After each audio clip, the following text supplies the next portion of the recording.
આગળના ધોરણની અંદર તમે આલેખ ઘણા બધા દોરેલા છે. એ આલેખમાં કેટલાક અગત્યના પરિણામો છે જે પરિણામો તમને ખબર હોવી જોઈએ. સૌથી પહેલા તો હું તમને એક ઉદાહરણ આપું કે દાખલા તરીકે કોઈ એક દેશની વસ્તીની વાત છે તો એના જુદા જુદા આલેખો છે. એ આલેખની અંદર કંઈક વસ્તી કરોડમાં છે તો લઈ લે કે એક દેશની વસ્તી વર્ષ 2019 ની અંદર 50 કરોડ હતી. વર્ષ 2020 ની અંદર મતલબ 2020 માર્ચ 2020 માં 60 કરોડ થઈ. તો આનું તમે પરિણામ શું વિચારશો કે 2019 ની અંદર 50 કરોડ હતી, 2020 માં 60 કરોડ થઈ, 10 કરોડનો વધારો થયો. આ બધી વાત બરાબર. એને આલેખના સ્વરૂપમાં દોરવી તમે શું દોરશો? તરત જ અહીંયા એક અક્ષ દોરશો, એને કહી દેશો સમય 2019 2020, અહીંયા વસ્તી કરોડમાં એક 50 અને એક 60. પરંતુ આ અક્ષ ઉપર ક્યાં શું લખવું એ તમે અત્યાર સુધી કદાચ વિચારેલું હશે નહીં. જો વિચારેલું હોય તો એ ખૂબ જ સારી વાત છે, અને જો વિચારેલું ન હોય તો હવે એની વાત અત્યારે આપણે કરવાના છીએ. તો એના માટે કોઈ પણ આલેખ દોરવો હોય તો આલેખ કેવી રીતે દોરવામાં આવે છે? આલેખમાં હંમેશા બે અક્ષ આવેલી હોય જેને આપણે સામાન્ય રીતે x અક્ષ અને y અક્ષથી ઓળખીએ છીએ. બરાબર. તો x અક્ષની અંદર x અક્ષ ઉપર જે ભૌતિક રાશિ છે એ સ્વતંત્ર ભૌતિક રાશિ હોવી જોઈએ.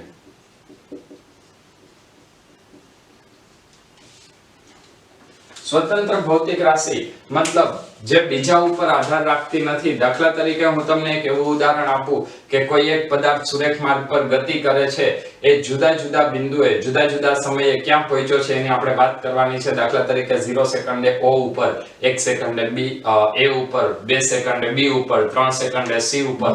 તો ત્યાં તમે એનો જુદા જુદા સમય અને એ સમયને એના અંતરની વાત કરશો તો હવે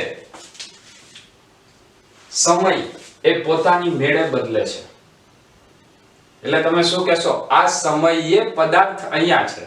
એવું ન કહેવાય કે પદાર્થ અહીંયા છે એટલે આ સમય થયો. વાત સમજાય છે? 1 સેકન્ડમાં પદાર્થે 1 મીટર અંતર કાપ્યું તો એનો મતલબ એવો થાય કે 1 સેકન્ડે પદાર્થે 1 સેકન્ડમાં 1 મીટર અંતર કાપ્યું. પણ એવું જરા પણ ના કહી શકીએ કે 1 મીટર અંતર કાપે એટલે 1 સેકન્ડ થાય. તો સમય એ સ્વતંત્ર રાશિ થઈ જે પોતાની મેળે બદલે છે. અને પદાર્થનું અંતર એ આપણે સમયનો ઉપયોગ કરીને દર્શાવીએ છીએ એટલે એને આધારિત રાશિ કહેવાય. તો સ્વતંત્ર ભૌતિક રાશિ હંમેશા x અક્ષ ઉપર આવશે અને આધારિત ભૌતિક રાશિ હંમેશા કઈ અક્ષ ઉપર આવશે? y અક્ષ ઉપર. તો આ આલેખની વાત થઈ કે આલેખ કેવી રીતે દોરવો જોઈએ. તો સ્વતંત્ર ભૌતિક રાશિ હંમેશા x અક્ષ ઉપર અને આધારિત ભૌતિક રાશિ હંમેશા y અક્ષ ઉપર દોરવામાં આવે છે. હવે આપણે અંતર વિરુદ્ધ સમય અને વેગ વિરુદ્ધ સમયના જુદા જુદા આલેખોની વાત કરવાના છીએ અને એ આલેખની વાત કરીને એના ઉપરથી કેટલાક અગત્યના પરિણામો મેળવવાના છીએ. તો સૌથી પહેલા આપણે વાત કરશું અંતર વિરુદ્ધ સમયના આલેખો. ચલો તો અંતર વિરુદ્ધ સમયના આલેખની હવે આપણે વાત કરીએ તો તમે જે લેક્ચરની રાહ જોતા હતા એ જ લેક્ચર હવે આપણે શરૂ કરી દઈએ. તો અત્યારે આપણે વાત કરવાની છે x વિરુદ્ધ t ના જુદા જુદા આલેખો. હંમેશા આલેખનું નામ y વિરુદ્ધ x એવું અપાય છે. આલેખનું નામ હંમેશા y વિરુદ્ધ x એટલે હંમેશા x અક્ષ ઉપર અંતર અને સમયમાં x અક્ષ ઉપર શું હશે? હંમેશા સમય હોય અને y અક્ષ ઉપર શું હશે? હંમેશા અંતર હોય અથવા એનું સ્થાન હોય. તો સ્થાન વિરુદ્ધ સમયના જુદા જુદા આલેખો આપણે જોઈએ. એ જુદા જુદા આલેખો પરથી આપણને ફરીથી કંઈક પરિણામ મળવાનું છે. ચલો તો શરૂઆત કરીએ. સૌથી પહેલો આલેખ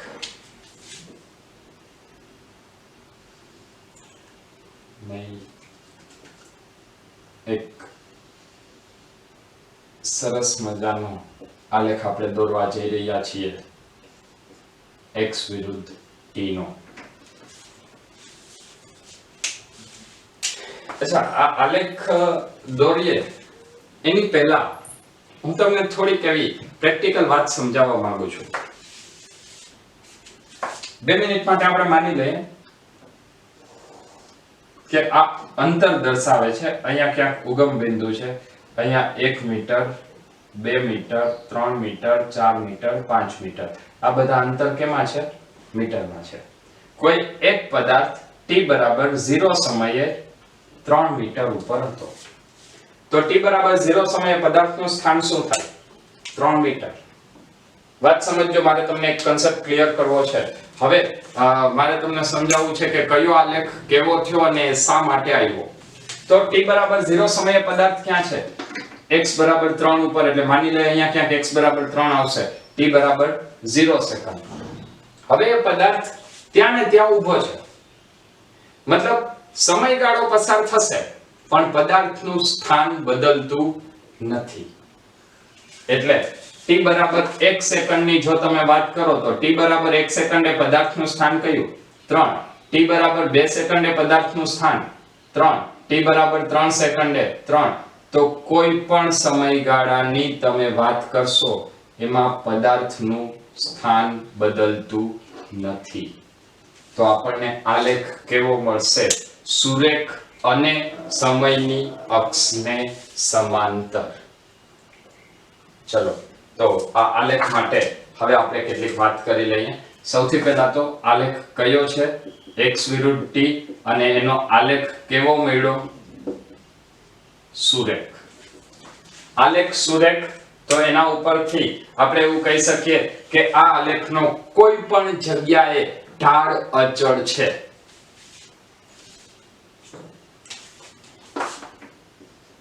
આલેખ સુરેખ હોય એનો મતલબ શું થાય? ઢાળ અચળ. ઢાળ એટલે શું? y ના છેદમાં x, delta y by delta x. તો આનો તમે કોઈ પણ જગ્યાએ ઢાળ લ્યો તો એનો delta y by delta x તમને સરખું જ મળવાનું છે. ડેલ્ટા y કેટલું? 0. તો પરિણામ કેટલું? 0. મતલબ આલેખ સુરેખ છે એટલે એનો ઢાળ અચળ. અને ઢાળ એટલે શું? y by x. કોઈ પણનો આલેખનો ઢાળ એટલે એ y ના છેદમાં x થશે, જે આપણે આગળના લેક્ચરની અંદર વાત કરેલી છે.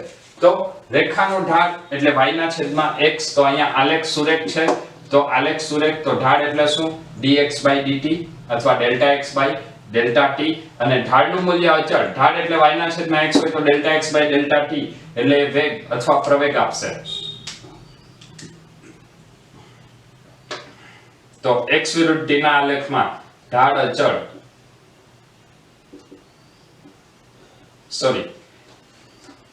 ઢાળ એ વેગ અથવા ઝડપનું મૂલ્ય આપશે. જો તમે સ્થાનાંતર દર્શાવશો તો વેગ આપશે, અને પથ લંબાઈ દર્શાવો તો સમય આપશે. તો એમાં વેગનું મૂલ્ય કેવું દર્શાવે છે? વેગ અચળ દર્શાવે છે. ઢાળ અચળ તો વેગ અચળ. પરંતુ આ આલેખ કેવો છે? x વિરુદ્ધ t નો આલેખ સુરેખ. સુરેખ આલેખ હોય તો ઢાળ અચળ આવશે, અને ઢાળ અચળ હોય તો વેગ અચળ આવશે. તો પેલો પોઈન્ટ આપણે લખ્યો આલેખ સુરેખ. ત્યારબાદ આલેખ મળ્યો સમયની અક્ષને સમાંતર. સમયની અક્ષને સમાંતર એનો અર્થ શું? તો સમયની અક્ષને સમાંતર એટલે એ આલેખનો ઢાળ શૂન્ય થાય.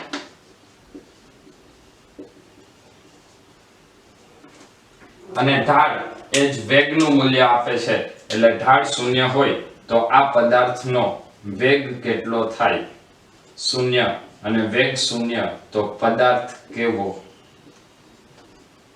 સ્થિર હોય. તો આવા કેટલાક પરિણામો આ આલેખ પરથી આપણને મળે. x વિરુદ્ધ t નો આલેખ, x વિરુદ્ધ t નો આલેખ કેવો? સમયની અક્ષને સમાંતર, તો તેનો ઢાળ શૂન્ય થાય, વેગ શૂન્ય થાય, કારણ કે ઢાળ એટલે y ના છેદમાં x એટલે delta x by delta t એટલે એ મળશે વેગ અને એ શૂન્ય થશે. ચલો અહીંયા જો તમને ખબર ના હોય તો ફરીથી એક સૂત્ર હું તમને અહીંયા લખી દઉં છું, જે સૂત્ર તમને આગળ બધા જ આલેખમાં ઉપયોગમાં આવવાનું છે, અને એ સૂત્ર છે રેખાનો ઢાળ.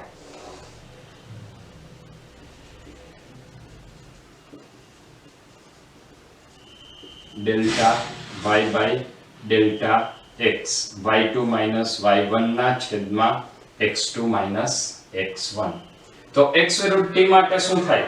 ડેલ્ટા y એટલે x2 minus x1, delta x અને x એટલે x અક્ષ ઉપર ડેલ્ટા t, તો delta x by delta t એટલે શું? વેગ. મતલબ સ્થાનાંતરના છેદમાં સમય, તો એ આપણને વેગનું મૂલ્ય આપશે. તો આ સૌથી પહેલા આલેખની વાત થઈ, જેની અંદર આપણે વાત કરી x વિરુદ્ધ t નો આલેખ.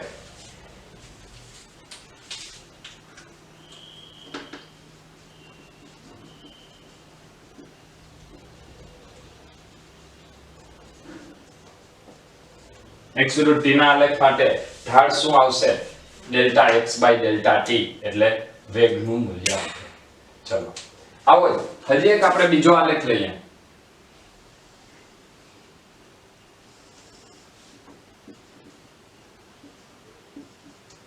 બીજા આલેખની અંદર માની લ્યો કે પદાર્થ t બરાબર 0 સમયે 0 થી ગતિની શરૂઆત કરે છે. t બરાબર 0 સમયે 0 થી ગતિની શરૂઆત કરે છે. જેવી 1 સેકન્ડ થઈ એટલે એને 1 મીટરનું અંતર કાપ્યું, ફરી પાછી 1 સેકન્ડ વધી, પાછું 1 મીટરનું વધારાનું અંતર એટલે 2 સેકન્ડે 2 મીટર, 3 સેકન્ડે 3 મીટર. આ શું બતાવે છે? કે પદાર્થ દરેક સેકન્ડમાં એક સરખું અંતર કાપે છે.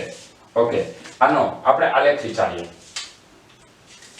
દાખલા તરીકે t બરાબર 1 સેકન્ડ, તો પદાર્થનું અંતર કેટલું? આ 1 સેકન્ડ, તો અહીંયા અંતર કેટલું? 1 મીટર. જ્યારે 2 સેકન્ડનું અંતર કાપશે ત્યારે એનું અંતર કેટલું? 2 મીટર. 3 સેકન્ડ થશે ત્યારે એનું અંતર કેટલું? 3 મીટર. 4 સેકન્ડ થાય ત્યારે અંતર કેટલું? 4 મીટર. તો જો આ બધા જ આલેખને, જો આ બધા જ બિંદુઓને આપણે ભેગા કરીએ તો એ દરેક બિંદુઓ આપણને એક સુરેખા પરના બિંદુઓ આપશે. મતલબ જે શું દર્શાવે છે કે આ આલેખ સુરેખ મળે છે.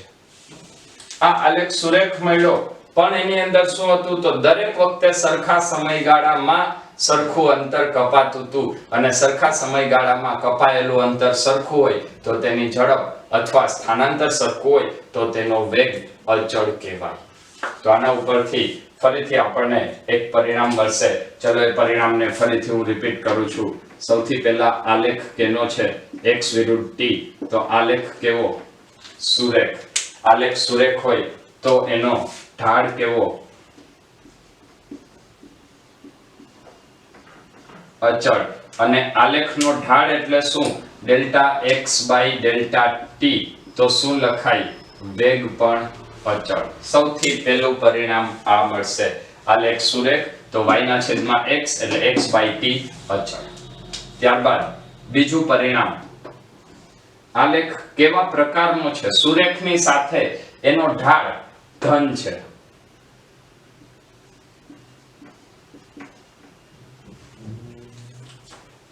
ઢાળ ધન અને ઋણ ક્યારે થાય? ચલો એની આપણે વાત કરી લઈએ. તો ક્યારે એનો ઢાળ ધન થાય અને ક્યારે એનો ઢાળ ઋણ થાય? તો અહીંયા ફરીથી આપણે ઢાળ માટે વાત કરીએ. તો માની લઈએ કે એક પદાર્થ 0, 2 અને 4 આ સમયગાળો છે સેકન્ડમાં, આ અંતર છે મીટરમાં, 2 અને 4.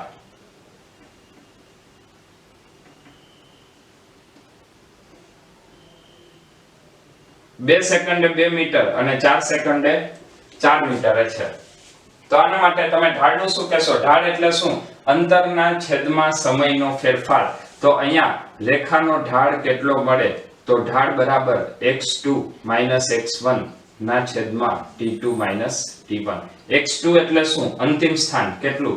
4 માઈનસ પ્રારંભિક સ્થાન 2 ના છેદમાં અંતિમ સમય 4 માઈનસ પ્રારંભિક સમય 2.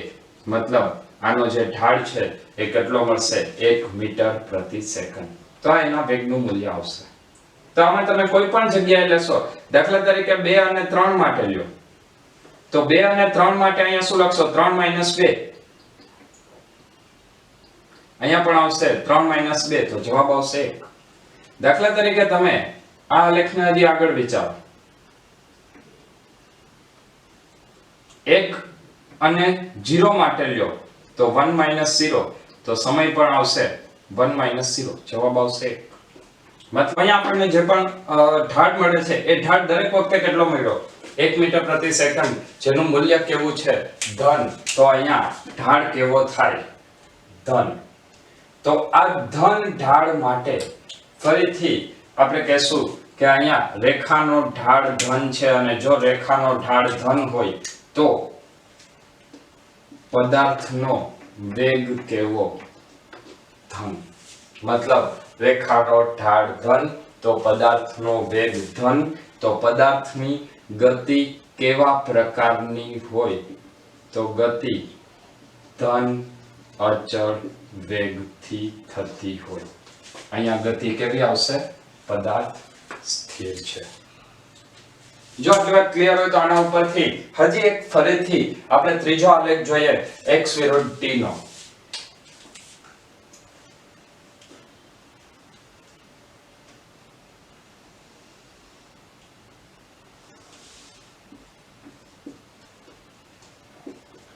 ફરીથી x વિરુદ્ધ t ના આલેખની અંદર આપણે હવે કંઈક એવી વાત કરવાની છે કે જેમ સમય જાતો જાય છે એમ પદાર્થનો સ્થાનાંતર ઘટતું જાય છે.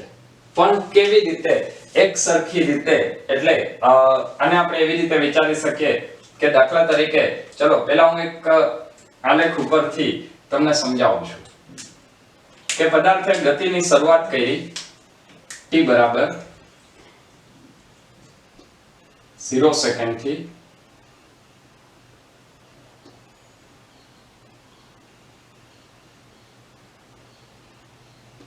એક, બે, ત્રણ, ચાર, પાંચ, 1, 2, 3, 4, 5. t બરાબર 0 સેકન્ડે પદાર્થ 5 મીટર અંતરે છે. હવે દર 1 સેકન્ડે પદાર્થ ઉગમ બિંદુની નજીક આવતો જાય છે. આનો મતલબ કે પદાર્થના અંતરમાં ઘટાડો થાય છે. ઘટાડો એટલે શું? તો ત્યાં આપણે એવું વિચારી શકીએ કે આ અંતર છે તો આ કેટલું? 5 મીટર. તો પદાર્થ ત્યાં ક્યારે હતો? શરૂઆતમાં. જેવું અંતર 4 મીટર થશે, મતલબ જેવો 1 સેકન્ડ થાય એવો પદાર્થ 1 મીટર આ બાજુ આવશે. ફરી પાછી 2 સેકન્ડ થશે, પાછો 4 માંથી 1 મીટર આવશે. ફરી પાછી 3 સેકન્ડ થશે, પાછો 4 માંથી 1 મીટર આવશે. મતલબ 3 માંથી 1 મીટર. ફરી પાછી 4 સેકન્ડ થાય, પાછો 1 મીટર આવશે. અને ફરી પાછો 5 સેકન્ડે ક્યાં આવશે? 0 પર. તો આ આલેખ કેવા પ્રકારનો મળશે એની આપણે વાત કરીએ. તો જુઓ અહીંયા t બરાબર 5 છે, 0, ત્યારબાદ t બરાબર 4, 1 ઉપર, t બરાબર 3, 2 ઉપર, t બરાબર 2, 3 ઉપર, t બરાબર 3, 4 ઉપર અને t બરાબર 5, 0 ઉપર. તો જો તમે આનો આલેખ દોરશો તો આ આલેખ ફરીથી કેવો મળ્યો? સુરેખ મળ્યો. ઓકે, મતલબ જો આલેખ સુરેખ હોય તો હવે આપણને એ ખબર છે કે આલેખ સુરેખ એટલે એનું સૌથી પહેલું પરિણામ શું? આલેખ એટલે ઢાળ, અને ઢાળ સુરેખ તો પરિણામી ભૌતિક રાશિ અચળ હોય. તો હવે વાત કરીએ x વિરુદ્ધ t, એનો આલેખ કેવો છે? સુરેખ. આલેખ સુરેખ છે તો અહીંયા એનો આપણે ઢાળ ચેક કરવો પડશે. તો આલેખ સુરેખ એટલે ઢાળ અચળ, તો એનો વેગ કેવો? અચળ. હવે બીજી વાત આપણે એ નક્કી કરવી પડશે કે અહીંયા આપણને તેનો ઢાળ કેવો મળે છે. તો હું કહીશ કે ઋણ ઢાળ. ચલો કેવી રીતે ઋણ ઢાળ? એ કેમ ખબર પડે કે અહીંયા ઢાળ ઋણ છે? તો એ વાતને જો આપણે સમજવી હોય તો ફરીથી આપણે આ જ આલેખની અંદર ઉદાહરણ લઈએ. ચલો આ ઉપરના આલેખ પરથી હું અહીંયા ડાયરેક્ટ લખતો જાઉં છું. તો ઢાળ એટલે શું? તો ઢાળ એટલે લખાય delta y by delta x. એટલે અહીંયા થશે y અક્ષ ઉપર સ્થાન છે, x અક્ષ ઉપર સમય છે, તો x2 x1 ના છેદમાં t2 t1. કયા સમય માટે? તો રેન્ડમલી આપણે વાત કરીએ. દાખલા તરીકે હું વાત કરું 3 સેકન્ડ અને 1 સેકન્ડ, તો અહીંયા શું આવશે? 3 - 1. 3 સેકન્ડે સ્થાન કયું હતું? 2. અને 1 સેકન્ડે સ્થાન કયું છે? 4. તો અહીંયા શું આવશે? 2 - 4 -2 ના છેદમાં 2 -1 મીટર પ્રતિ સેકન્ડ. આ રેખાનો ઢાળ છે. તો અહીંયા ઢાળ કેવો છે? ઋણ. તો ઢાળ ઋણ હોય તો ઢાળ એ જ એનો વેગ દર્શાવે છે. તો આના ઉપરથી ફરીથી એક પરિણામ મળશે, વેગ કેવો? ઋણ. અને જો આનો વેગ ઋણ હોય તો આની ગતિ કેવા પ્રકારની થાય? ઋણ અચળ વેગથી ગતિ કરે. તો આ આપણે આલેખ નંબર 3 ની વાત કરી. ત્યારબાદ હજી એક ચોથો આલેખ લેવાનો છે. ચોથો આલેખ લઈએ એ પહેલા આ બંનેની અંદર તમને એક વાક્ય કહું છું. જે વાક્ય તમે યાદ રાખશો તો એ તમારા માટે ખૂબ જ સહેલું પડશે, અને એ છે રેખાના ઢાળને લઈને.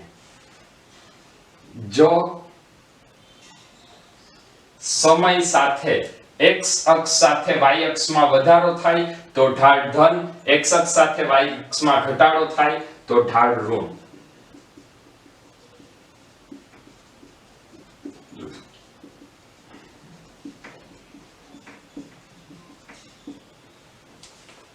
x યામ સાથે y યામમાં વધારો થાય તો ઢાળ કેવો આવશે?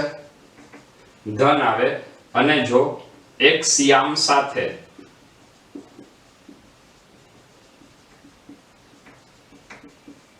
y યામમાં ઘટાડો થાય તો ઢાળ કેવો આવશે?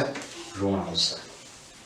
તો આ એક ગોલ્ડન સ્ટેટમેન્ટ છે જેને સોનાની પ્લેટ ઉપર ચાંદીના અક્ષરે મઢાવીને રાખવાનું છે. મતલબ આપણે યાદ રાખવાનું છે કે x યામ વધે એની સાથે y યામમાં વધારો થાય તો આવો આલેખ મળે જેને ઢાળ ધન કહેવાય, અને x યામના વધારા સાથે y યામમાં ઘટાડો થાય તો આલેખ આ પ્રકારનો મળે જેનો ઢાળ ઋણ કહેવાય. ચલો ફરીથી ચોથા આલેખ તરફ આગળ વધીએ.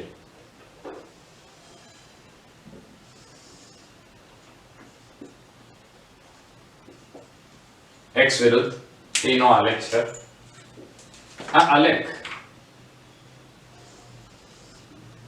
સુરેખ મળતો નથી. ઓકે ચલો ફરીથી આપણે જેટલા પરિણામો આપણને ખબર છે એવા જ પરિણામોથી આપણે વાત કરશું. આલેખ x વિરુદ્ધ t નો, અને કેવો? રેખીય નથી. મતલબ એને કહેવાય અરેખીય. અરેખીય આલેખ છે. અરેખીય આલેખ હોય તો એનો ઢાળ અચળ હોય નહીં. તો અહીંયા શું કહેવાય? ઢાળ સતત બદલાય છે. અને ઢાળ એ જ શું? તો ઢાળ એટલે એ જ મૂલ્ય એનો વેગ નો આવે. તો વેગ સતત બદલાય, અને વેગ સતત બદલાય તો તેની ગતિ કેવા પ્રકારની કહેવાય?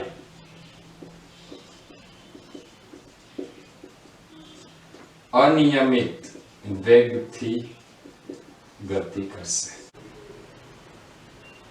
Hello friends, once again you all are welcome to the world of physics by K.H. Gohil.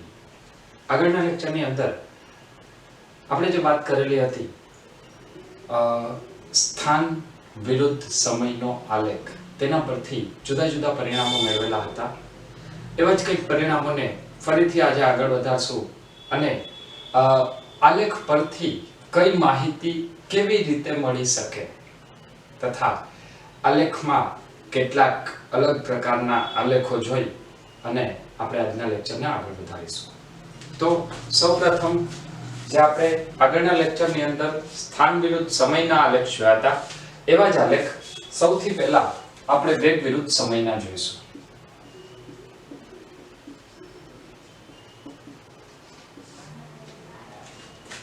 વેગ વિરુદ્ધ સમયના આલેખની જો આપણે વાત કરવી હોય તો વેગ વિરુદ્ધ સમયનો જુદા જુદા એના કિસ્સાઓ વિચારીએ. સૌથી પહેલો આવશે એવો આલેખ કે જે સમયની અક્ષને સમાંતર છે. ચલો, સમયની અક્ષને સમાંતર છે અને આલેખ સુરેખ છે, તો આના ઉપરથી કયા કયા પરિણામો મેળવશું? તો સૌથી પહેલા આપણે અહીંયા લખશું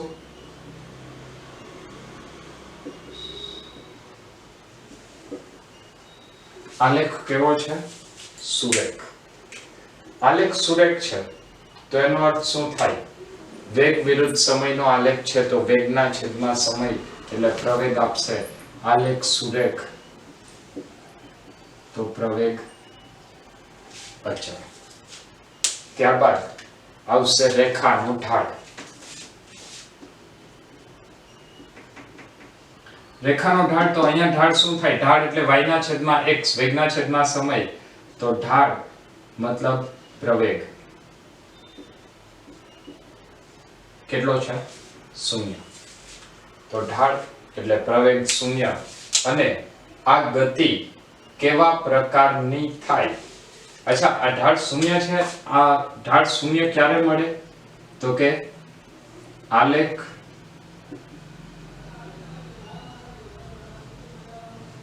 સમયની અક્ષને સમાંતર હોય. તો ઢાળ 0 છે, પ્રવેગ 0. તો આનો મતલબ, આનું છેલ્લું પરિણામ આપણે શું વિચારશું? તો કે પદાર્થ કેવી રીતે ગતિ કરશે? અચળ વેગથી ગતિ કરે છે. પદાર્થ અચળ વેગથી ગતિ કરે છે. ત્યારબાદ ફરીથી બીજો આલેખ જોઈએ.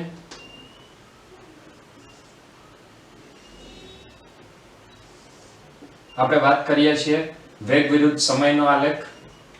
હવે જો આપણને આ આલેખ કંઈક આવી રીતનો મળે તો આ આલેખની અંદર ફરીથી સૌથી પહેલી વાત, આલેખ કેવો? સુરેખ. આલેખ સુરેખ હોય તો તેનો પ્રવેગ કેવો મળશે? અચળ. ઓકે, હવે આવશે રેખાનો ઢાળ. રેખાનો ઢાળ એટલે એ અહીંયા શું આવશે? y ના છેદમાં x એટલે પ્રવેગ. તો રેખાના ઢાળ માટે મેં તમને કહેલું હતું આગળના લેક્ચરની અંદર કે જો x અક્ષના મૂલ્ય સાથે y અક્ષનું મૂલ્ય વધતું જાય તો એ ઢાળ ધન હોય. અહીંયા એવું જ થાય છે, જેમ સમય વધે એમ વેગનું મૂલ્ય વધે છે. તો આ પ્રવેગ અથવા રેખાનો ઢાળ કેવો થશે? ધન. તો આના ઉપરથી શું કહેવાય? તો પદાર્થ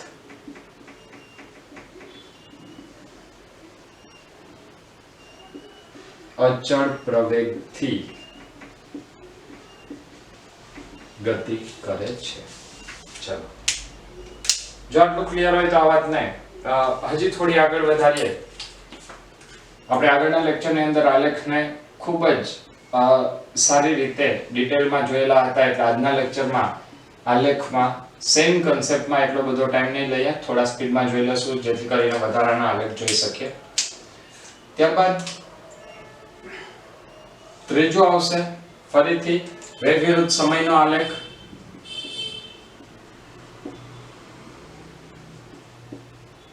આલેખ કેવો છે? સુરેખ. આલેખ સુરેખ હોય તો સૌથી પહેલું પરિણામ વેગ વિરુદ્ધ સમયમાં આલેખ સુરેખ, પ્રવેગ અચળ. ત્યારબાદ ઢાળ. તો વેગ વિરુદ્ધ સમયમાં ઢાળ એટલે શું આપે? પ્રવેગ, તો આ પ્રવેગ કેવો છે? ઋણ. પ્રવેગ ઋણ છે તો એની ગતિ કેવા પ્રકારની કહી શકાય? તો અહીંયા લખાય પદાર્થ અચળ પ્રતિ પ્રવેગથી ગતિ કરે છે. પદાર્થ અચળ પ્રતિ પ્રવેગથી ગતિ કરે છે. ત્યારબાદ ચોથો આલેખ આવશે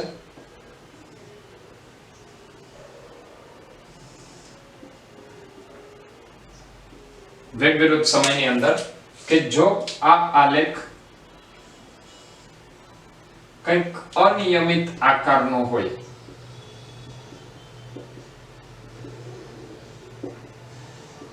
એટલે કે આલેખ અરેખીય હોય તો પ્રવેગનું મૂલ્ય સતત બદલાતું મળે.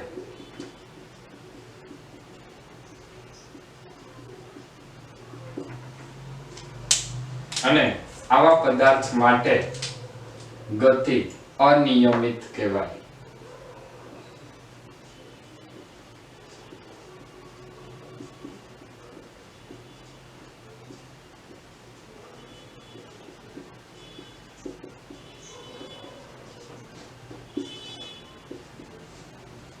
અનિયમિત ગતિ.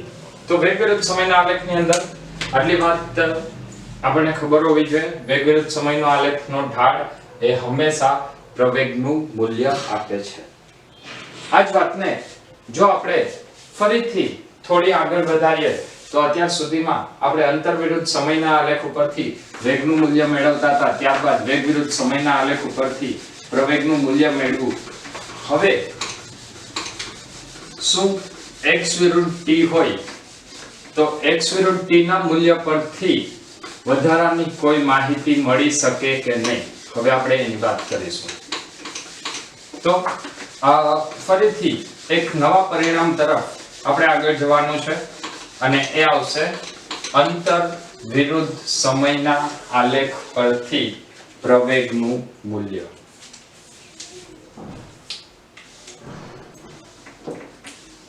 ચલો, અંતર વિરુદ્ધ સમયના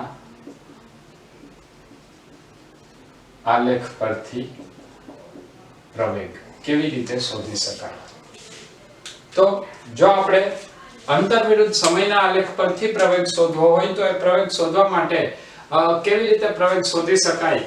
તો અત્યાર સુધી આપણે એવી વાત કરેલી હતી કે અંતર વિરુદ્ધ સમયનો આલેખ મતલબ x વિરુદ્ધ t નો આલેખ, તો તેના માટે જો આલેખ સુરેખ તો વેગ અચળ, વેગ અચળ તો પ્રવેગ શૂન્ય.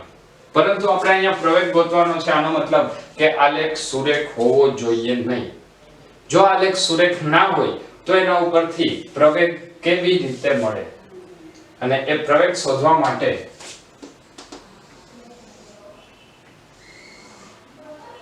બે શક્યતાઓ આવશે. આપણે વાત કરવાની છે x વિરુદ્ધ t ના આલેખની. x વિરુદ્ધ t ના આલેખ પરથી પ્રવેગનું મૂલ્ય મેળવવાનું છે. જો આલેખ સુરેખ હોય તો આલેખ સુરેખ તો વેગ અચળ પ્રવેગ શૂન્ય. પરંતુ માની લઈએ કે આપણને x વિરુદ્ધ t નો આલેખ કોઈક પ્રકારનો આવો વક્ર મળે છે, તો આ આલેખ માટે કોઈ પણ બિંદુએ જો આપણે દાખલા તરીકે હું આ બિંદુ માટે વાત કરું છું તો એ બિંદુએ જો આપણે સ્પર્શક દોરીએ અને આલેખ મતલબ વક્ર સ્પર્શકની ઉપર તરફ હોય તો અહીં આપણે કહેશું વક્રતા ધન છે. વક્રતા ધન છે એનો મતલબ પ્રવેગ પણ કેવો હશે? ધન હોય. વક્રતા ધન અને પ્રવેગ ધન. જો કોઈ બિંદુએ બીજી એક આપણે શરત લઈએ, જો કોઈ બિંદુએ આલેખ સ્પર્શકની નીચે આવે તો તેના માટે આપણે એવું પરિણામ આપશું કે વક્રતા ઋણ છે અને તેથી પ્રવેગ પણ ઋણ આવશે. તો આ વાત થઈ x વિરુદ્ધ t ના આલેખ ઉપરથી અંતર વિરુદ્ધ સમયના આલેખ પરથી પ્રવેગની વાત. કદાચ કોઈના મગજમાં એવો પ્રશ્ન આવતો હોય કે અડધો આલેખ ઉપર ને અડધો આલેખ નીચે હોય તો શું કરવું? તો એ માત્ર જો તમારા મગજમાં એવો ક્વેશ્ચન આટા મારતો હોય તો એને એક બાજુ બેસાડી દેજો. એટલા માટે કે ઓલરેડી તમે ભણી ગયા છો. ચલો એવું એક ઉદાહરણ લઈ લે. દાખલા તરીકે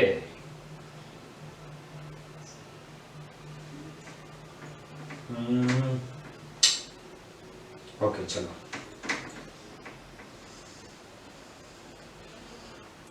આવા પ્રકારની કોઈ એક ગતિ છે. આ ગતિ માટે હવે હું જે બિંદુ લઉં છું એ અહીંયા આવેલું છે. તો અહીંયા જ્યારે હું સ્પર્શક દોરીશ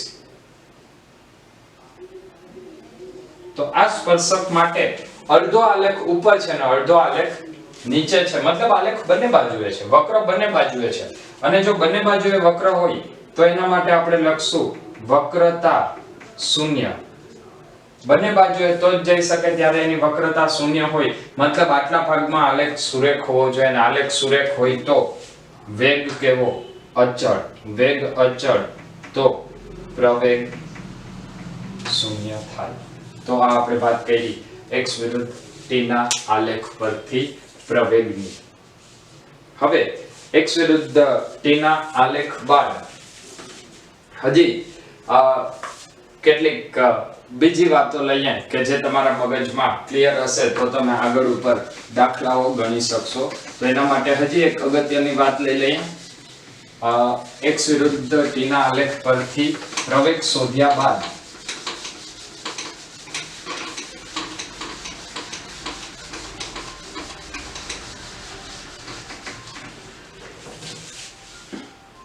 ઘણી વખત તમને આલેખની અંદર અક્ષને છેદતો આલેખ હોય તો એનો અર્થ શું થાય? મોટે ભાગે જો તમે કોમ્પિટિટિવ એક્ઝામના ક્વેશ્ચન સોલ્વ કરશો તો એની અંદર આવી વાતને લઈને કન્ફ્યુઝન રહેલું હોય તો એને આપણે સોલ્વ કરી લઈએ.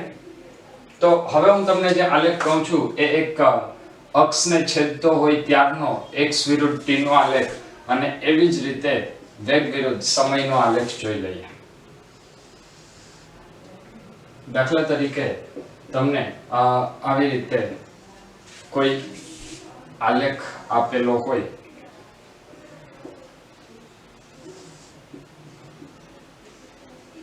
અને એ આલેખમાં જે પરિણામ છે એ પરિણામ કંઈક આવી રીતના દર્શાવેલા છે.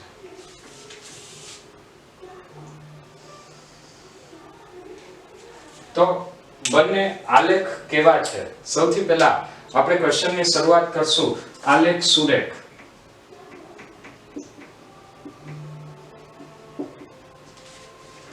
જો બંને આલેખ સુરેખ હોય તો રેખાનો ઢાળ x/t એટલે વેગ. તો વેગ કેવો છે?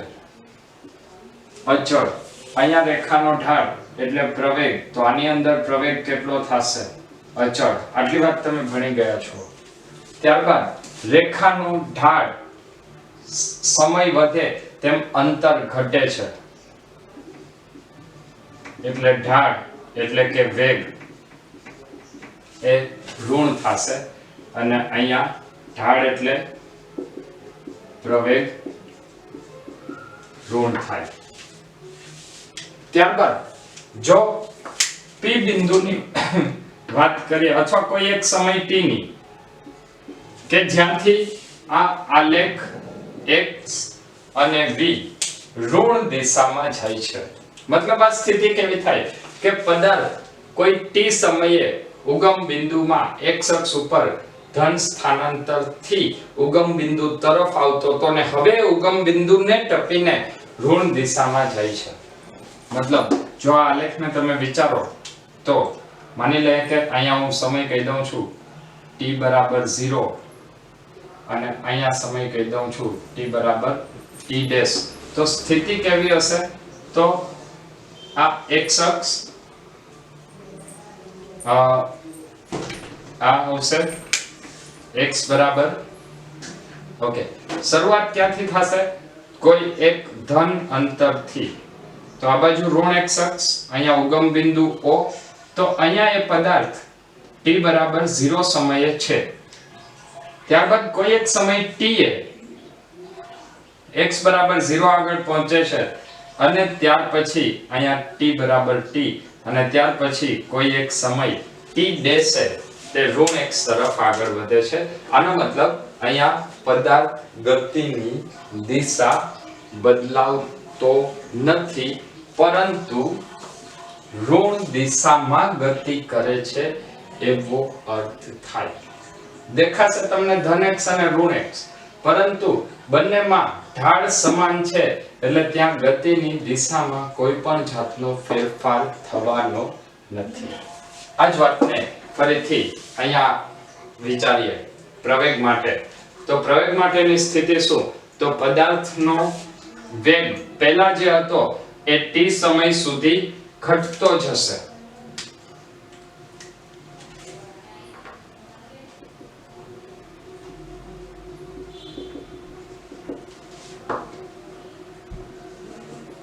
t બરાબર 0 થી t બરાબર t સમય સુધી વેગ ઘટે છે. t બરાબર t સમયે વેગ 0 થાય છે અને t બરાબર t થી t બરાબર t ડેશ સમયે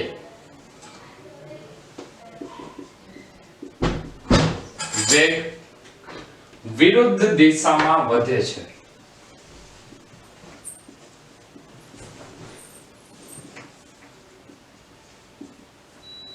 વિરુદ્ધ દિશામાં વધારો એટલે ફિઝિક્સની ભાષામાં એને આપણે ઘટાડો કહીશું. તો આવા કેટલાક આપણને પરિણામો મળશે x વિરુદ્ધ t અને વેગ વિરુદ્ધ t ના આલેખના. તો આ આપણે આલેખની કેટલીક વાતો કરી. હવે આ વાતો પરથી ફરીથી એક નવું પરિણામ મેળવીએ. તો આપણે જે આગળના લેક્ચર્સની અંદર સંકલન અને વિકલન ભણી ગયા છીએ, તો સૌથી પહેલા તો આપણને એ ખબર હોવી જોઈએ કે આલેખ અને સંકલન વિકલનને એકબીજા વચ્ચે શું સંબંધ છે.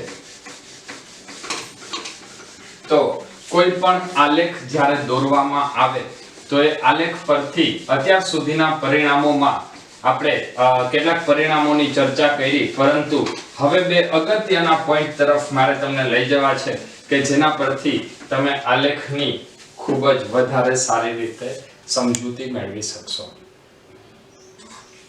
કોઈ પણ આલેખ હોય તો એ આલેખ બે ભૌતિક રાશિનો હોય. એક ભૌતિક રાશિ સ્વતંત્ર હશે જેને આપણે x અક્ષ ઉપર દર્શાવીએ છીએ, એક ભૌતિક રાશિ આધારિત હશે જેને આપણે y અક્ષ ઉપર દર્શાવીએ છીએ. અને આલેખ હંમેશા કેનો દોરાય? y વિરુદ્ધ x નો. મતલબ લખાશે શું? y વિરુદ્ધ x નો આલેખ. ઓકે, અહીંયાથી પેલા બે પરિણામ છે એ બે પરિણામ આપણે સમજી લે અને ત્યારબાદ કેટલાક અગત્યના પરિણામ તમને હું આપીશ. એ પરિણામ પછી આપણે દાખલાઓની શરૂઆત કરશું.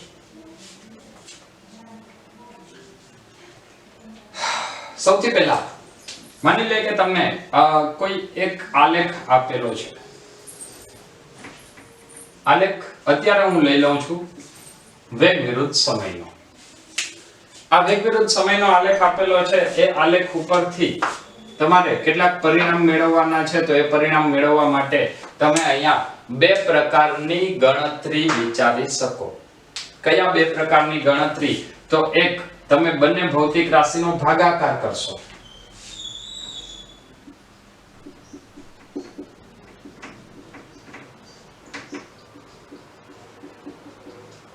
આલેખ પરથી જો આપણે પરિણામ મેળવવા હોય તો એ પરિણામ બે પ્રકારના મળી શકે. પહેલું પરિણામ ઓલરેડી આપણે વાત કરી ગયા છીએ કે બે ભૌતિક રાશિનો ભાગાકાર. બે ભૌતિક રાશિનો ભાગાકાર એટલે રેખાનો ઢાળ, અને રેખાનો ઢાળ એટલે y ના છેદમાં x. ક્લિયર છે? અથવા બીજું પરિણામ એ આવશે બે ભૌતિક રાશિઓનો ગુણાકાર. જો તમે બે ભૌતિક રાશિઓનો ગુણાકાર કરશો તો એ ગુણાકાર તમને શું રિઝલ્ટ આપે, હવે આપણે એની વાત કરીએ. બે ભૌતિક રાશિનો ગુણાકાર, તો અહીંયા કેનો આલેખ છે? વેગ વિરુદ્ધ સમયનો. તો તમને પરિણામ શું મળશે? જ્યારે ગુણાકાર કરવામાં આવે ત્યારે ત્યાં જવાબ ઢાળને બદલે ક્ષેત્રફળ થાય, તો ત્યાં તમને જવાબ મળશે વેગ ગુણ્યા સમય. મતલબ આવા કંઈક પરિણામની આપણે ચર્ચા કરીએ. ઓકે, અહીંયા હું અત્યારે એક જનરલ વાત કરું છું, એટલે હું y અને x લખી નાખું છું. તો અહીંયા આવશે y/x અને અહીંયા આવશે y * x. હવે આ પરિણામો આપણા માટે કેવી રીતે અગત્યના છે એની વાત કરીએ. તો સૌથી પહેલા હું 3 આલેખ લખી નાખું છું: x વિરુદ્ધ t, v વિરુદ્ધ t અને a વિરુદ્ધ t.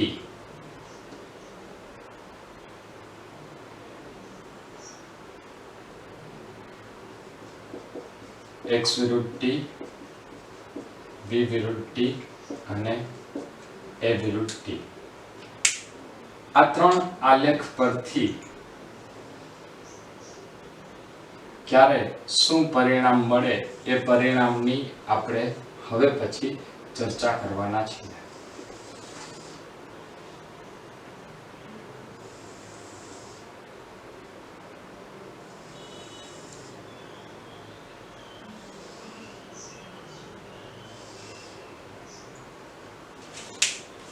તો સૌથી પહેલા શરૂઆત કરીએ જ્યારે બે ભૌતિક રાશિનો ભાગાકાર કરવાનો હોય. બે ભૌતિક રાશિના ભાગાકારની વાત આવે એટલે રેખાનો ઢાળ થાય. રેખાનો ઢાળ એટલે x/t. તો x/t એટલે એ આપણને શું આપશે? વેગ. વેગ વિરુદ્ધ સમયનો આલેખ હોય તો બે ભૌતિક રાશિનો ભાગાકાર v/t એ આપણને આપશે પ્રવેગ. અને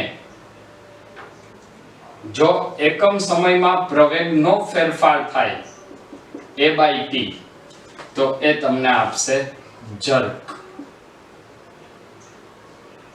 જર્ક મતલબ જેને આપણે કહીએ છીએ ઝાટકો, આંચકો, તાણ. બરાબર, a/t એ તમને જર્ક આપશે. ત્યારબાદ વાત કરીએ બે ભૌતિક રાશિઓનો ગુણાકાર. આમાં તમને કોઈ પરિણામ મળવાનું નથી. વેગ વિરુદ્ધ સમયમાં જો તમે ગુણાકાર કરો તો આપણી પાસે સૂત્ર છે v = x/t. તો x = v * t. તો અહીંયા શું આપશે? v * t એટલે સ્થાનાંતર. અને જો a = v/t લખીએ તો v = શું મળશે? a * t. તો અહીંયા જ્યારે ક્ષેત્રફળની વાત આવે તો a * t અને a * t એટલે એ આપણને શું આપશે? વેગનું મૂલ્ય આપે. તો ફરીથી આ એક અગત્યનું નવું પરિણામ. આલેખ પરથી જ્યારે પણ પરિણામ મેળવવાની વાત આવે ત્યારે બે વસ્તુઓ શક્ય બને. એક બે ભૌતિક રાશિનો ગુણાકાર અને બીજું બે ભૌતિક રાશિઓનો ભાગાકાર. જો બે ભૌતિક રાશિઓના ગુણાકાર અને ભાગાકારથી મળતા પરિણામો તથા આલેખનો અર્થ મતલબ કયો રેખાનો ઢાળ શું પરિણામ બતાવે તેનું કન્ક્લુઝન શું કાઢશું, જો આટલી વાતની ખબર હોય તો હવે આપણે વેગ, સરેરાશ વેગ, સરેરાશ પ્રવેગ, તત્કાલીન વેગ, તત્કાલીન પ્રવેગ અને આલેખ ઉપર આધારિત દાખલાઓ ગણી શકીએ. તો આવા દાખલાઓ ગણવા માટે હજી એક અગત્યની હિન્ટ, એક અગત્યનો મુદ્દો એ હું તમને આપું છું. જો આટલા પોઈન્ટ્સને તમે ધ્યાનમાં રાખશો તો વેગ પ્રવેગના દાખલાની અંદર મોટા ભાગના ક્વેશ્ચન્સ તમારાથી સોલ્વ થઈ જશે. જ્યારે પણ માની લે કે તમને કીધેલું છે તત્કાલીન, પછી એ તત્કાલીન વેગ હોય કે તત્કાલીન પ્રવેગ હોય તો શું કરવાનું? તત્કાલીન શબ્દ આવે ત્યારે વેગ કે પ્રવેગના સમીકરણમાં જ કિંમત મૂકવી. તત્કાલીન વેગ આવે કે તત્કાલીન પ્રવેગ આવે તો એના સમીકરણમાં જ કિંમત મૂકવી. અને બીજું આવશે સરેરાશ.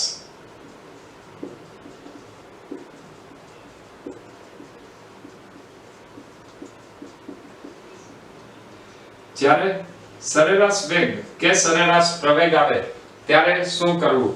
તો સરેરાશ વેગ માટે આપણી પાસે જે સૂત્ર છે એ સૂત્રનો ઉપયોગ કરવો.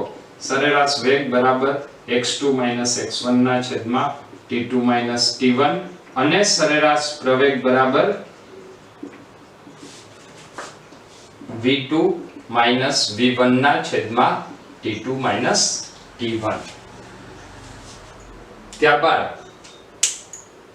ઘણી વખત તમને એક ખૂબ જ જનરલ કેસ કે જેનો ઘણી બધી વખત તમે પણ ઉપયોગ કરશો. જો તમને x નું સમીકરણ આપેલું હોય, દાખલા તરીકે 3x³ + 2x² + 5x, જો આવું સમીકરણ આપેલું હોય, આના ઉપરથી તમારે વેગ શોધવાનો હોય તો પ્રથમ વિકલન કરવું પડશે. તો વેગ કેવી રીતે મળશે? 3t²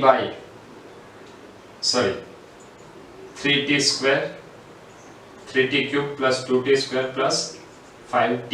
આવું સમીકરણ આપેલું હોય તો અહીંયા તમે શું લખશો? v = d/dt of x. આનું વિકલન કરશો એટલે તમને વેગનું સમીકરણ મળશે.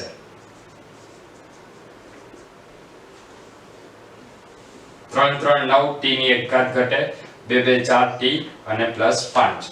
જ્યારે પ્રવેગનું સમીકરણ મેળવવું હોય તો ફરી પાછું તમારે વેગનું વિકલન કરવું પડે. તો વેગના સમીકરણનું વિકલન કરો એટલે તમને પ્રવેગનું સમીકરણ આપશે. ઘણી વખત કેટલીક બુકની અંદર વેગને x સિંગલ ડોટ અને પ્રવેગને x ડબલ ડોટ અથવા એને કેપ વડે પણ ઓળખવામાં આવે છે. તો આવી સંજ્ઞા વડે પણ દર્શાવવામાં આવે છે. તો આ કેટલીક બેઝિક વાતો થઈ જેની મદદથી તમે વેગ અને પ્રવેગને લગતા બધા જ ક્વેશ્ચન્સનું સોલ્યુશન મેળવી શકશો. હવે જુદા જુદા આલેખ વિશે વાત કર્યા બાદ આલેખ પરથી થોડા ક્વેશ્ચન્સ આપણે જોઈ લઈએ. આ બધા ક્વેશ્ચન જે તમને મેં અત્યારે આપેલા છે, હમણાં થોડી વાર પહેલા જે આપણે આલેખની વાત કરી એના પરથી જ તમામ ક્વેશ્ચન સોલ્વ થશે. તો આ ક્વેશ્ચન તમામ હું સોલ્વ કરાવું એની પહેલા તમે વિડિયો પોઝ કરીને તમારી મેળે ટ્રાય કરશો અને એ ટ્રાય બાદ છેલ્લે આપણે આન્સર મેચ કરશું. ઓકે, તો અત્યારે મેં તમારી સામે 5 ક્વેશ્ચન મૂકેલા છે. આ 5 ક્વેશ્ચન તમે ઝડપથી સોલ્વ કરશો વિડિયો પોઝ કરીને ઝડપથી. ઓકે, ચલો ટ્રાય કરો ઝડપથી. ઓકે, હવે આપણે આગળ વધીએ. તો હવે હું સોલ્વ કરવાનો છું તમામ ક્વેશ્ચન. સૌથી પહેલા ક્વેશ્ચન ની અંદર તમને કંઈક આલેખ આપેલો છે. આલેખ છે x વિરુદ્ધ t નો. x વિરુદ્ધ t ના આલેખની અંદર OA AB BC નો વેગ શોધો તથા વેગ વિરુદ્ધ સમયનો આલેખ દોરો. સૌથી પહેલા OA AB અને BC નો વેગ. તો વેગ OA બરાબર સ્થાનાંતરના છેદમાં સમયગાળો. તો A ઉપર સ્થાન કેટલું છે? 10 માઈનસ O ઉપર સ્થાન 0 ના છેદમાં A ઉપર સમય 10 માઈનસ 0. તો આ કેટલું થશે? 10 ના છેદમાં 10 1 મીટર પ્રતિ સેકન્ડ. ત્યારબાદ VAB આલેખ સમયની અક્ષને સમાંતર. x વિરુદ્ધ t નો આલેખ સમયની અક્ષને સમાંતર. તો વેગ 0 અથવા પરિણામ તમે અહીંયા પણ મેળવી શકશો. અંતર 10 - 10 છેદમાં સમય ગમે એટલો આવે. VBC B થી C સુધીમાં કાપેલું અંતર 10 થી 20 એટલે 20 - 10 અને એના માટે લાગતો સમય 15 થી 20 એટલે 20 - 15 10 ના છેદમાં 5 2 મીટર પ્રતિ સેકન્ડ. હવે તમને આ ક્વેશ્ચન માટે કીધેલું છે વેગ વિરુદ્ધ સમયનો આલેખ દોરો. તો વેગ વિરુદ્ધ સમયનો આલેખ કેવી રીતનો આવશે એની હવે આપણે વાત કરીએ. સમય ક્યાંથી ક્યાં સુધીનો છે એ પહેલા લખી નાખીએ. 5 10 15 અને 20. સૌથી પહેલા O થી A સુધી એટલે 0 થી 10 સેકન્ડ સુધી વેગ અચળ છે 1 મીટર પ્રતિ સેકન્ડ.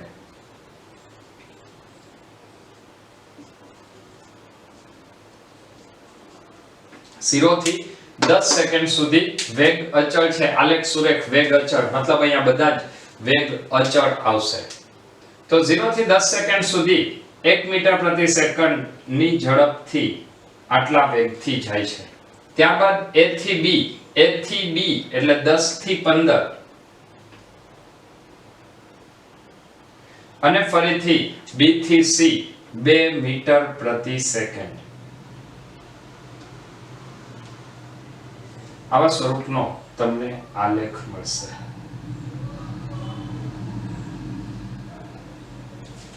આ વેગ વિરુદ્ધ સમયનો આલેખ થાય. ફરીથી જે પણ વાતો આપણે શીખેલા છીએ એ જ વાતને ફરીથી એક વખત એપ્લાય કરીએ તો તમને બીજો ક્વેશ્ચન સોલ્વ કરતા આવડી જશે. 100t નો સમય આપેલો આલેખ આપેલો છે. વેગ વિરુદ્ધ સમયનો આલેખ દોરવાનો છે. વેગ વિરુદ્ધ સમયના આલેખ માટે સૌથી પહેલા આનો વેગ કેવો છે આપણે શોધવો પડશે. ઢાળ એ વેગનું મૂલ્ય આપે તો ઢાળ કેટલો? ઢાળ એટલે y ના છેદમાં x. અહીંયા ઢાળ કેટલો છે? t બરાબર 0 એ સ્થાન 10 અને t બરાબર 5 સેકન્ડ એ 0. તો અંતિમ માઈનસ પ્રારંભિક ના છેદમાં સમય પણ અંતિમ માઈનસ પ્રારંભિક. શરૂઆત ક્યાંથી કરી? 10 મીટર થી અંતે ક્યાં પહોંચ્યો? 0 મીટરે. એટલે અંતિમ સ્થાન માઈનસ પ્રારંભિક. તો આ ઢાળ કેટલો આવશે? -10 ના છેદમાં 5 અને આ ઢાળ એ જ વેગ થાય. તો કેટલો વેગ? -2 મીટર પ્રતિ સેકન્ડ. આલેખ સુરેખ તો વેગ અચળ. આલેખ સુરેખ અને વેગ અચળ. તો એના ઉપરથી હવે આપણે વેગ વિરુદ્ધ સમયનો આલેખ દોરી શકીએ. આ વેગ વિરુદ્ધ સમયનો આલેખ ક્યાં આવશે? તો -2 મીટર પ્રતિ સેકન્ડ થી ક્યાં સુધી? 5 સેકન્ડ સુધીનો આલેખ મળે. ત્યારબાદ ફરીથી તમને એક 100t નો આલેખ આપેલો છે અને એના ઉપરથી વેગ વિરુદ્ધ સમયનો આલેખ શોધવાનો છે. સૌથી પહેલી વાત, જ્યારે 100t નો આલેખ આપેલો હોય તો 100t ના આલેખ સુરેખ હોય તો વેગ અચળ. અહીંયા 100t નો આલેખ સુરેખ નથી, મતલબ વક્ર છે અને વક્ર હોય તો આ ગતિ પ્રવેગી ગતિ હોય. પ્રવેગી ગતિમાં વેગ વિરુદ્ધ સમયનો આલેખ ક્યારેય પણ સમયની અક્ષને સમાંતર મળશે નહીં. ચાલો હવે જો તમે અહીંયા જોશો તો t બરાબર 0 સમયે પદાર્થ કોઈ એક જગ્યાએથી શરૂ કરે છે. એ શરૂ ગમે ત્યાંથી કરે. હવે t બરાબર t સમયે તે ક્યાં પહોંચે છે? ઉગમ બિંદુએ. મતલબ ક્યાંકથી શરૂ કરી અને દરેક જગ્યાએ તમે સ્પર્શક વિચારશો તો કોઈ પણ બિંદુએ સ્પર્શક દોરો. એ સ્પર્શકમાં તમને ઢાળ કેવો મળશે? મતલબ વક્રતા ધન. તો પદાર્થની ગતિ ધન પ્રવેગી થાય અને ધન પ્રવેગી ગતિ હોય તો આનો વેગ વિરુદ્ધ સમયનો આલેખ કેવી રીતે મળે?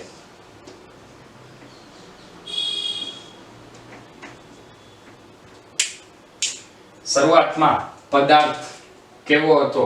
તો અહીંયા જો તમે એનો સ્પર્શક દોરશો તો આ સમયની અક્ષને સમાંતર છે. એટલે પદાર્થની ગતિની શરૂઆત શૂન્ય વેગથી થાય અને અચળ પ્રવેગથી ગતિ કરે છે. અચળ પ્રવેગથી ગતિ કરે એટલે આલેખ સુરેખ મળે.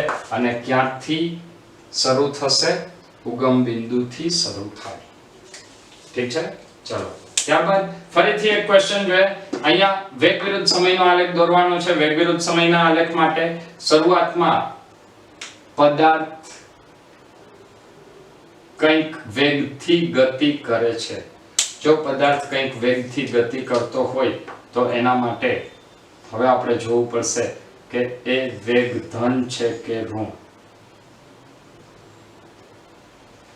ચલો તો જો અહીંયા તમે એક સ્પર્શક વિચારો તો આ વક્ર સ્પર્શકની નીચે આવ્યો. વક્ર સ્પર્શકની નીચે એટલે ત્યાં પ્રવેગ કેવો હોય? વક્ર સ્પર્શકની નીચે તો પ્રવેગ ઋણ. અહીંયા પણ વક્ર સ્પર્શકની નીચે પ્રવેગ ઋણ. તો આ આખો જે વક્ર આપેલો છે એમાં દરેક જગ્યાએ પ્રવેગ ઋણ મળશે. પ્રવેગ ઋણ એટલે હંમેશા ઋણ ઢાળવાળો આલેખ મળે. વેગ વિરુદ્ધ સમયનો આલેખ છે એટલે ઋણ ઢાળવાળો આલેખ. પરંતુ એની અંદર હજી એક વસ્તુ જે ઓબ્ઝર્વ કરવાની છે, આ બિંદુએ ઢાળ શૂન્ય થાય અને જ્યાં ઢાળ શૂન્ય થશે ત્યાં વેગ શૂન્ય થાય. તો આનો આલેખ તમારે જો દોરવાનો થાય તો ઋણ ઢાળવાળો અને એક્ઝેક્ટ આ બિંદુએ તેનો વેગ શૂન્ય થાય એવી રીતનો આલેખ આપણને મળશે. ચલો તો આ વેગ વિરુદ્ધ સમયના આલેખની વાત થઈ. ત્યારબાદ એક ક્વેશ્ચન તમને એવો આપેલો છે કે આપેલા x વિરુદ્ધ t ના આલેખમાં ઝડપ કેટલી વખત શૂન્ય થાય? ઝડપ ક્યારે શૂન્ય થાય? જ્યારે સ્પર્શક સમયની અક્ષને સમાંતર હોય. કેટલી જગ્યાએ સમયની અક્ષને સમાંતર છે? 4 જગ્યાએ, A, B, C અને D.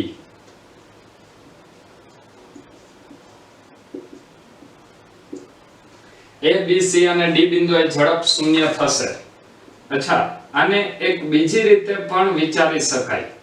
આની પાછળનું કારણ શું? તો અહીંયા તમે પહેલું કીધું કે ઢાળ શૂન્ય છે એટલા માટે, અથવા બીજી એકદમ સહેલી વાત, જ્યાં પણ એની ગતિની દિશા બદલે. x વિરુદ્ધ t નો આલેખ છે, અહીંયા ધન સ્થાનાંતર હતું, ઋણ સ્થાનાંતર થયું, ધનમાંથી ઋણ થયું એનો મતલબ એની દિશા બદલે. ફરી પાછું ઋણમાંથી ધન થયું, પાછી દિશા બદલી.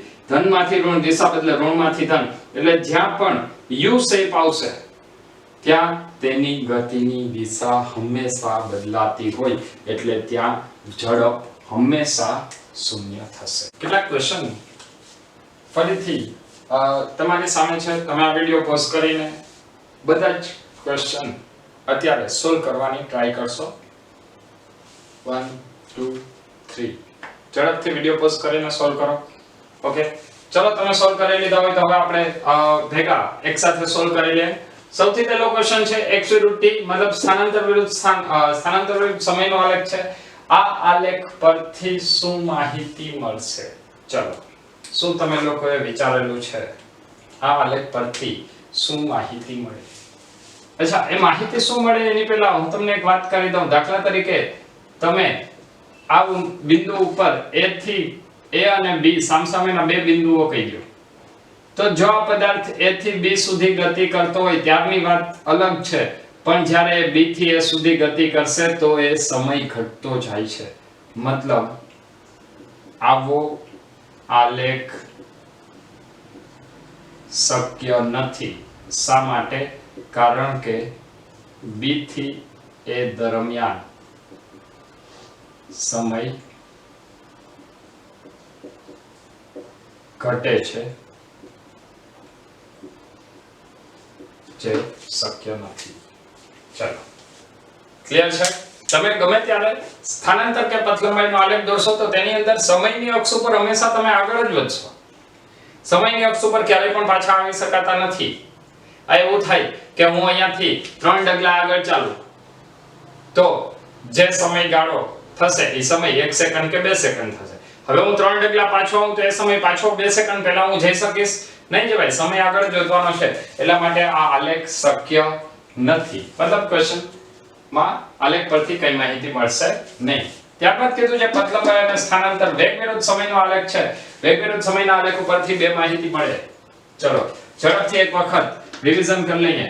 વેગ વિરુદ્ધ સમયનો આલેખ, તો એક આવે એનો ઢાળ અને એક આવે એનું ક્ષેત્રફળ. ઢાળ એ પ્રવેગ આપશે અને ક્ષેત્રફળ એ સ્થાનાંતર અથવા પથ લંબાઈ આપે. તો આપણે અહીંયા પથ લંબાઈ અને સ્થાનાંતર શોધવાના છે. સૌથી પહેલા પથ લંબાઈ કે સ્થાનાંતર શોધવાના છે એટલે આપણે ક્ષેત્રફળની વાત કરવી પડશે. તો ક્ષેત્રફળ કેવી રીતે મળે? તો એના માટે તમારે અહીંયા બે ત્રિકોણ વિચારવા પડશે. બરાબર, બે ત્રિકોણ કયા કયા? ODA અને BDC. તો સૌથી પહેલા આપણે બંને ત્રિકોણનું ક્ષેત્રફળ ગોતી લઈએ. ત્રિકોણ ODA નું ક્ષેત્રફળ 1/2 ગુણ્યા પાયો એટલે 5 અને એને ગુણ્યા વેધ એટલે 10. તો આ થયું 25 મીટર સ્ક્વેર. ત્યારબાદ ત્રિકોણ BDC 1/2 ગુણ્યા પાયો 5 થી 10 એટલે કેટલાનો થાય? 5 અને વેધ 0 થી -10 એટલે 10, 25 મીટર સ્ક્વેર. હવે જો તમે પથ લંબાઈની વાત કરશો તો પથ લંબાઈ માટે હંમેશા જવાબ ધન આવે અને સ્થાનાંતર હોય તો એ ધન કે ઋણ થાય. મતલબ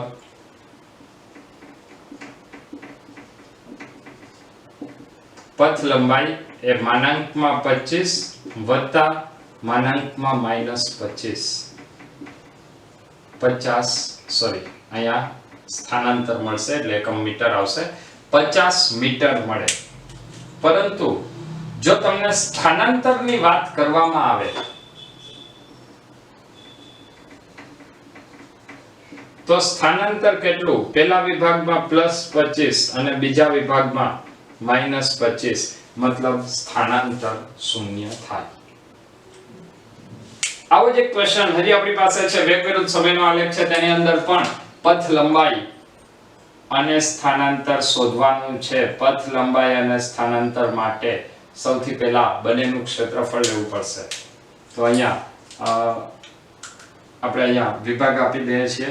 માની લઈએ કે આને હું વિભાગ 1 કહી દઉં છું અને આને હું વિભાગ 2 કહી દઉં છું. તો પહેલા વિભાગનું ક્ષેત્રફળ A1 બરાબર 2 ગુણ્યા 2 4 અને એકમ શું આવશે? મીટર. જ્યારે બીજા વિભાગનું ક્ષેત્રફળ લંબાઈ કેટલી? 4 થી 8 એટલે 8 - 4 4 અને 0 થી -2 એટલે આ આવે -8 મીટર. હવે જો આની અંદર પથ લંબાઈની વાત આવે તો પથ લંબાઈ કેટલી? તો એના માટે આપણે સ્થાનાંતરને માનાંકમાં વિચારવું પડે. તો પથ લંબાઈ આવશે 12 મીટર. પરંતુ જો સ્થાનાંતરની વાત આવે તો સ્થાનાંતર કેટલું? 4 - 8 -4 મીટર. ત્યારબાદ x વિરુદ્ધ t નો આલેખ આપણને દોરવાનો કીધો છે. તો હવે આપણે x વિરુદ્ધ t નો આલેખ જોઈ લઈએ.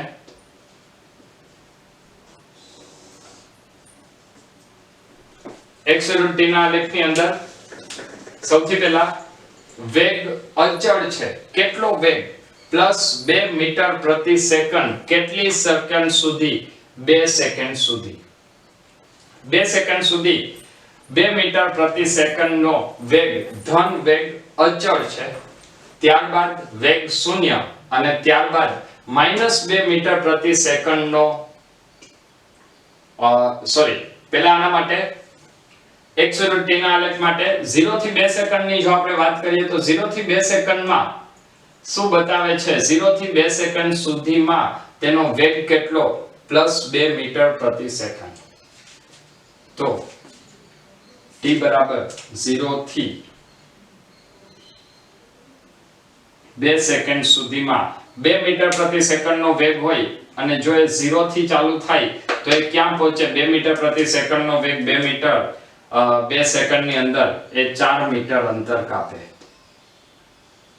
તો આપણને જે પોઈન્ટ મળશે એ પોઈન્ટ 4 મીટર અને 2 સેકન્ડ માટેનું મળશે. વેગ વિરુદ્ધ સમયનો આલેખ, વેગ અચળ તો પ્રવેગ 0. આ આપણને મળશે 2 સેકન્ડ. પછી 2 થી 4 સેકન્ડમાં વેગ 0 છે. વેગ 0 છે આનો મતલબ એના સ્થાનમાં કોઈ પણ પ્રકારનો ફેરફાર થશે નહીં. તો 2 થી 4 સેકન્ડ સુધી ફરીથી આપણને જે આલેખ છે એ આલેખ સમયની અક્ષને સમાંતર મળશે અને 4 થી 8 સેકન્ડ સુધી તેનો વેગ અચળ છે. કેટલો અચળ? -2 મીટર પ્રતિ સેકન્ડ. જો એનો વેગ -2 મીટર પ્રતિ સેકન્ડ હોય તો 2 સેકન્ડમાં એ કેટલો ઘટશે? -2 મીટર પ્રતિ સેકન્ડ. તો 1 સેકન્ડમાં 2 મીટર ઓછો થાય, 2 સેકન્ડમાં 4 મીટર ઓછો થાય એટલે 4 થી 6 સેકન્ડની અંદર એ 0 થશે અને હજી પણ -2 મીટર પ્રતિ સેકન્ડ એટલે ફરીથી -4 પહોંચશે. ચલો અવાજ સમજાય છે કેવી રીતે આવ્યો? ફરીથી રિપીટ કરું છું. જો તમે 0 થી 2 સેકન્ડની વાત કરો તો 0 થી 2 સેકન્ડમાં વેગ કેટલો? +2. તો પહેલી સેકન્ડમાં એ કેટલું અંતર કાપશે? 2 મીટર. તો બીજી સેકન્ડમાં પાછું 2 મીટર એટલે કુલ અંતર કેટલું થયું? 4 મીટર. સમય કેટલો? 2 સેકન્ડ. અચળ વેગ. ત્યારબાદ 2 થી 4 માં શૂન્ય. વેગ શૂન્ય એટલે સ્થાનાંતરમાં કોઈ પણ પ્રકારનો ફેરફાર થશે નહીં. પદાર્થ ત્યાંનો ત્યાં છે. 4 થી 8 ની અંદર વેગ -2 મીટર પ્રતિ સેકન્ડ નો છે. જો આ વાત ના સમજાણી હોય તો હવે ફરીથી હું અહીંયા લખું છું. t બરાબર 0 થી 1 સેકન્ડ, t બરાબર 1 થી 2 સેકન્ડ, t બરાબર 2 થી 3 સેકન્ડ, t બરાબર 3 થી 4 સેકન્ડ, t બરાબર 4 થી 5. આપણે જવાનું છે 8 સુધી.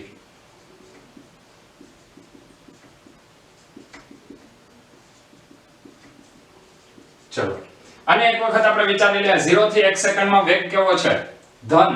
ક્યાંથી શરૂ થયું? 0 થી શરૂ થયું તો 1 સેકન્ડમાં એ કેટલું અંતર કાપશે? તો તેણે કાપેલું અંતર 2 મીટર. મતલબ 1 સેકન્ડે પદાર્થનું સ્થાન ક્યાં હોય? 2 મીટરે. ત્યારબાદ 1 થી 2 સેકન્ડ, હજી 1 સેકન્ડ એની અંદર પણ વધારાનું કેટલું અંતર કાપશે? તો 2 મીટર હતું. હવે ક્યાં પહોંચ્યો? બીજું 2 મીટર અંતર કાપ્યું એટલે પહોંચશે ક્યાં? 4 મીટરે. હવે 2 થી 4 સેકન્ડ સુધી એ સ્થિર છે. મતલબ એનું સ્થાન કયું આવશે? 4 મીટર.